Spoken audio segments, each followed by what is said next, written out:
खैबर पख्तूनख्वा की हुकूमत के हवाले से जो खबरें आ रही हैं, अब बहुत सारे लोग इस पे बात कर रहे हैं, सहाफ़ी भी दावे कर रहे हैं। फवाद चौधरी साहब ने स्टेटमेंट दिया। उनका ये कहना है कि अब कोई मौजज़ा ही होगा कि अली अमीन गंडापुर वज़ीर आला खैबर पख्तूनख्वा बरकरार रह पाएंगे।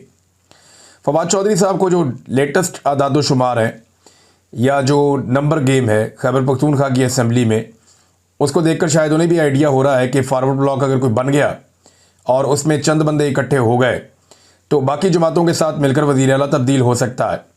अब करना क्या होगा, इसमें फवाद चौधरी साहब की अपनी एक राय है, बाकी लोगों की अपनी राय है। अली अमीन गंडापुर चाहेंगे कि वो बतौर वज़ीर आला कंटिन्यू करें, लेकिन अब वो उतने मजबूत वज़ीर आला नहीं है जितने वो माजी में हुआ करते थे।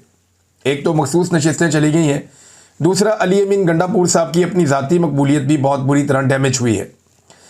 और फवाद चौधरी कहते हैं पाकिस्तान तहरीक इंसाफ को मौलाना फजल रहमान के साथ मिलकर खैबर पख्तूनख्वा में एक नया वज़ीर आला लाना चाहिए और गंडापुर को इस्तीफ़ा दे देना चाहिए। ये बहरहाल उनकी सोच है, लेकिन एस्टेब्लिशमेंट की सोच सबके सामने है कि एस्टेब्लिशमेंट ने यह फैसला किया है कि पाकिस्तान तहरीक इंसाफ को मुकम्मल तौर पर कुचले बगैर उनका अपना सर्वाइवल मुश्किल है। और ये सूरत शुरू होती है, मैंने आपको बताया था, जब अमेरिका में फील्ड मार्शल आसिम मुनीर साहब के ख़िलाफ़ एहतजाज किया गया तो तब से हालात बहुत पतले और बहुत ख़राब है। बहुत सारे लोग दावा कर रहे हैं, हुकूमती जो तर्जुमान हैं वो ये बात करते हैं, जो हुकूमत के करीबी सहाफ़ी हैं वो ये बात करते हैं कि अब खैबर पख्तूनख्वा में हुकूमत तब्दील कर दी जाएगी मखसूस नशस्तों के फ़ैसले के बाद और एक फॉरवर्ड ब्लॉक जन्म लेगा।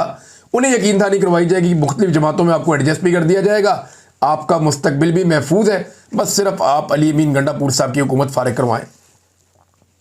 वैसे तो गंडापुर साहब की हुकूमत नहीं, इमरान खान साहब की हुकूमत फारिग करने का ये फैसला हो सकता है। और इसी डर में गंडापुर साहब ने बड़ी उजलत में बड़े अजीबोगरीब तरीके से खैबर पख्तूनख्वा का बजट भी पास किया है, कहीं बजट के झटके में उनकी हुकूमत ना चली जाए। अब एक दावा और भी सामने आया और ये दावा एक्सप्रेस न्यूज़ पे छपा है। दावे के मुताबिक जो ताकतवर हल्के हैं या पाकिस्तान की एस्टेब्लिशमेंट है, उन्होंने पीपल्स पार्टी को राज़ी कर लिया है और हुकूमत और पीपल्स पार्टी के बीच में सौदेबाजी करवाई है। और दावा ये कर रही है खबर कि अगले महीने यानी जुलाई के महीने में पाकिस्तान पीपल्स पार्टी वफाकी काबीना का हिस्सा बन जाएगी। पीपल्स पार्टी हुकूमत का हिस्सा है, हुकूमती बेंचों पर बैठती है। जो कुछ भी इस हुकूमत ने अब तक किया है उन तमाम चीज़ों में पाकिस्तान पीपल्स पार्टी बराबर की हिस्सेदार है। और अब पीपल्स पार्टी अगर वफाकी हुकूमत में शामिल हो जाती है तो उनकी तो सारी उंगलियां घी में और सर कढ़ाई में, यानी उन्होंने आईनी ओहदे भी ले लिए, सेनेट का चेयरमैन उनका है, इसी तरह सदर पाकिस्तान उनका है, गवर्नर पंजाब में उन्होंने अपना लगवाया, खैबर पख्तूनख्वा में अपना लगवाया, सिंध में उन्होंने अपना कंट्रोल रखा, बलूचिस्तान में उन्होंने हुकूमत हासिल की। तो पीपल्स पार्टी इस निज़ाम की सबसे बड़ी बेनिफिशरी बनकर सामने आई है। और अब यह दावा किया जा रहा है कि शायद पीपल्स पार्टी वफाकी हुकूमत में अपनी वजारतें भी ले ले। और इनको एक पेज पर लाने के लिए पाकिस्तान के मुक़्तदर हलकों ने या पाकिस्तान की एस्टेब्लिशमेंट ने अपना किरदार अदा किया है। अब क्या खैबर पख्तूनख्वा की हुकूमत वाकई में गिरा दी जाएगी और वहाँ पे एक नई हुकूमत बनाई जाएगी? देखिए, एस्टेब्लिशमेंट की ये ख्वाहिश तो है। एस्टेब्लिशमेंट को इंडिया पाकिस्तान मार्के के बाद एक गलतफहमी पैदा हो गई और उन्हें ये लगा कि जो पब्लिक में वो गैर मकबूल थे या पब्लिक उनसे नाराज़ थी, वो मामला हल हो गया। अब इसका कोई पैरामीटर नहीं है। एक लड़ाई हुई है, उस लड़ाई के बाद चंद लोगों ने कॉलम उनके हक में लिखे हैं जो पहले भी लिख रहे थे, चंद लोगों ने मीडिया पे सोशल मीडिया पे उनके हक में बात की है जो पहले भी कर रहे थे। अवाम की राय जाननी है तो आपको अवाम में जाना पड़ेगा, अवाम से पूछना पड़ेगा। तो अवामी राय तो वही है।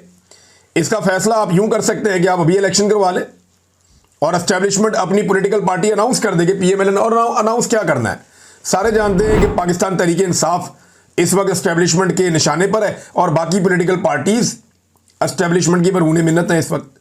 तो आप अभी इलेक्शन करवा कर देख लें, पीपल्स पार्टी, पीएमएल-एन, एमक्यूएम, बाकी जमातों की क्या दुर्गत बनती है, आपको नजर आ जाएगा। तो अब ये हुकूमत गिराने की जनाब कोशिश की जा रही है। एस्टेब्लिशमेंट को ऐसा लगा कि शायद उन्होंने पब्लिक ओपिनियन अपने हाथों में कर ली है। हालांकि असल बात यह है कि पब्लिक को यह पता था कि अब लड़ाई का माहौल है, तो जो लड़ने वाले लोग हैं उनको ज़रा तगड़ा किया जाए, हलाशेरी दी जाए ताकि वो लड़ें अच्छे तरीके से और बाद में अपने इख्तलाफात देख लेंगे। और वो इख्तलाफात बदस्तूर मौजूद हैं, आप जो मर्जी करें, जहाँ मर्जी जाएं। पाकिस्तानी अवाम इस वक्त ये जानती है कि पाकिस्तानी मसाइल की जो जड़ है, जो वजह है, वो पाकिस्तान की मिलिट्री एस्टेब्लिशमेंट के गलत फैसले हैं। और ये फैसले जब तक ठीक नहीं होंगे या ये फैसला साजी अपने आप को बाहर नहीं निकालेंगे, या पाकिस्तान में जमहूरियत नहीं होगी, आज़ादी धारे राय नहीं होगी, पाकिस्तान के अंदर रूल ऑफ लॉ नहीं होगा, इंसानी हकूक़ की पामालियाँ ख़त्म नहीं होगी, तब तक पाकिस्तान आगे नहीं बढ़ेगा और ये सब जानते हैं। अब नाज़रीन, जब बारिश हुई है तो बारिश के बाद बैड गवर्नेंस की वजह से बहुत सारे लोग जाँ बहक हुए हैं। पंजाब में कोई सैलाब नहीं आया सच, लेकिन बारिशें हुई हैं और बारिशों की वजह से पंजाब में लोग जाँ बहक हुए हैं, हलाकतें हुई हैं। शाकिर रवान साहब ने एक रिपोर्ट पेश की है और ये रेस्क्यू के आदाद-ओ-शुमार है, और जो रेस्क्यू के आदाद-ओ-शुमार है वो ये बताते हैं कि गुज़िश्ता 2 रोज़ में पंजाब में बारिशों के बायस 16 अफराद जाँ बहक हुए हैं, जबकि 67 ज़ख्मी हुए हैं। खैबर पख्तूनख्वा में सैलाब आया है, पंजाब में सैलाब नहीं आया, और खैबर पख्तूनख्वा के सैलाबी रेले में 19 अफराद जाँ बहक हुए हैं, जिनमें से 12 लोग वो हैं जो दरियाए सवात में पिकनिक मनाते हुए जाँ बहक हो गए। इंतज़ामी गफलत की वजह से, एक तो सयाहों को खुद भी रिस्क नहीं लेना चाहिए, लेकिन इंतज़ामिया की गफलत है और उससे मुंह नहीं फेरा जा सकता, उनको ये रिस्पॉन्सिबिलिटी लेनी पड़ेगी। पंजाब हुकूमत की जो गवर्नेंस है उसकी कलई खुल गई है, यानी टके का काम इन्होंने नहीं किया। मानसून की बारिशों ने इनका पोल खोल कर रख दिया है। अस्पतालों के अंदर जो स्ट्रेचर हैं वो बारिश में तैर रहे हैं, कई अस्पतालों के अंदर जो है वो पानी जमा है। इससे पहले हमने ऐसा नहीं देखा, यानी बहुत कम कभी ऐसे मनाजिर देखे। कहीं ना कहीं कोई गवर्नेंस मौजूद रहती थी, लेकिन अस्पतालों के अंदर पानी तैर रहा है, सड़कों पे हर जगह पानी खड़ा हुआ है। और ये मानसून की बारिशें, पहले कंट्रोल किया जाता था, अब कंट्रोल भी नहीं हो रहा। हालांकि उस्मान बुज़दार की हुकूमत में इन्होंने पंजाब के कई इलाकों में ज़ेरे ज़मीन बड़े बड़े एरियाज बनाए थे, पॉन्ड्स, जिनके अंदर पानी जमा हो जाता था। लेकिन पता नहीं ब्लॉकेज हो गई, क्या हो गया, या कोई साजिश हो रही है, जो भी हो रहा है, गवर्नेंस का पोल खुल गया है। सियालकोट में ख्वाजा आसिफ साहब गए लवाहिकीन के पास, जो दरियाए सवात में जो जाँ बहक हुए लोग, उनसे दुआ करने के लिए गए, तो रास्ते में उनकी अपनी गाड़ियाँ, उनका प्रोटोकॉल जो है बारिश में फंस गया और पानी के अंदर फंसी हुई उनकी गाड़ियाँ नजर आईं। पंजाब के कई अस्पतालों में पानी खड़ा हुआ नजर आया। तो पंजाब की जो हुकूमत है उसका पोल खुल रहा है और सारी दुनिया को पता चल रहा है कि यह हुकूमत कितनी नालायक है, नकम्मी है, नखट्टू है और किसी किस्म का कोई काम इन्होंने किया नहीं। नाज़रीन, इन्हीं बारिशों ने खैबर पख्तूनख्वा की हुकूमत को एक बड़े इम्तिहान में डाला और उससे भी बड़ा इम्तिहान अब सामने आ गया है। खैबर पख्तूनख्वा की हुकूमत ने जब इंक्वायरी करवाई है तो कुछ चीज़ों को उन्हें पता चला कि तजावज़ात बहुत ज़्यादा बनाई गई हैं दरिया के रास्ते में, और उन तजावज़ात की वजह से जानी नुकसान होता है। हर मरतबा जब सैलाब आता है या पानी में तुग़यानी आती है दरिया सवात में, तो नुकसान बहुत होता है, क्योंकि वहाँ पे बहुत सारी रुकावटें खड़ी की गई हैं, तजावज़ात बनाई गई हैं, लोगों ने होटल तामीर कर लिए हैं, लोगों ने रेस्टोरेंट्स बना लिए हैं, बहुत सारा बिजनेस उनके अंदर कर लिया दरिया के अंदर, और उसकी वजह से लोग जाँ बहक भी होते हैं। अब खैबर पख्तूनख्वा के लिए, हुकूमत के लिए एक बहुत बड़ा इम्तिहान है। शीरीज़ादा वहाँ पे एक सीनियर जर्नलिस्ट हैं, स्वात प्रेस क्लब के साबिक सदर भी हैं। वो ये कहते हैं कि स्वात से आने के बाद चीफ सेक्रेटरी की हिदायत पर दरिया स्वात के किनारे कायम तमाम नाजायज़ तजावज़ात के खिलाफ ऑपरेशन शुरू कर दिया गया है, यानी सारी तजावज़ात गिराई जा रही हैं, ऑपरेशन शुरू हो गया है, मशीनरी पहुँच गई है, काम हो रहा है।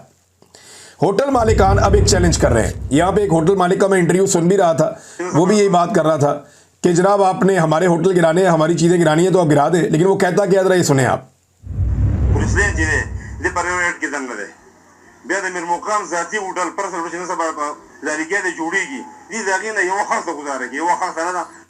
ये पश्तो में बात कर रहे हैं। एक्चुअली वो ये कह रहे हैं कि अमीर मुकाम और गुलाम अली के होटल, गुलाम अली जो है वो साबिक गवर्नर हैं खैबर पख्तूनख्वा के, और इनका ताल्लुक जो है वो JUIF से है, फजलुर रहमान साहब की पार्टी के हैं, रिश्तेदार भी हैं शायद फजलुर रहमान साहब के। ये तो हाजी गुलाम अली साहब जो है उनका भी होटल है वहाँ पे दरिया स्वात में और तजावज़ात में है।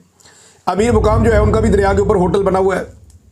तो उन्होंने कहा जी हमारे होटल तो आप गिरा रहे हैं। ये जो होटल मालिक है वो ये कह रहा है मैं मान जाऊंगा अगर उनके होटल की एक ईंट भी आप हटा दें, ये वो कह रहा है।